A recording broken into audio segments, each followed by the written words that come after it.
Bulletin के आगाज में सबसे पहले आपको बताएं कि बिजली की बचत के लिए सिंध हुकूमत ने बड़ा फैसला कर लिया। सूबे में आज से बाजार, दुकानें और शॉपिंग मॉल रात 9 बजे बंद करने का हुक्म दे दिया। बिजली से चलने वाले इश्तिहारी होर्डिंग्स भी रात 9 बजे बंद करना होंगे। Hotel, restaurants, coffee shops, cafe रात 11 बजे बंद करना होंगे। शादी हॉल्स को तकरीब रात 10:30 बजे ख़त्म करने का हुक्म दे दिया गया।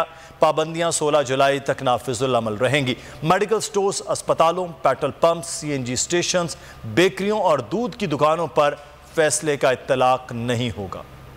के लिए सिंध हुकूमत का बड़ा इकदाम। कराची समेत सूबे भर में आज से बाजार, शॉपिंग मॉल, दुकानें रात 9 बजे बंद करने का हुक्म दे दिया गया। महकमा दाखिला सिंध ने नोटिफिकेशन जारी कर दिया। नोटिफिकेशन के तहत सूबे में बाजार, दुकानें, शॉपिंग मॉल रात 9 बजे बंद करना होंगी। तरमीमी हुक्मनामे में बिजली से चलने वाले इश्तिहारी बोर्ड भी रात 9 बजे बंद करने की हिदायत दी गई है। मेडिकल स्टोर्स, अस्पतालों, petrol pump, CNG station, bakeries और दूध की दुकानों पर फैसले का इत्तलाक नहीं होगा। सिंध हुकूमत के हुक्म के मुताबिक होटल, रेस्टोरेंट्स, कॉफी शॉप्स और कैफे रात 11 बजे तक बंद किए जाएंगे। तमाम शादी हॉल्स और बैंक्वेट में शादी और दीगर तकारीब 10:30 बजे तक खत्म करने का हुक्म दिया गया है। पाबंदियां 16 जुलाई तक नाफिजुल अमल रहेंगी। नोटिफिकेशन के मुताबिक पाबंदियों की खिलाफ वर्जी पर इलाका पुलिस शिकायत दर्ज और जिले इंतजामिया कार्रवाई कर सकेगी।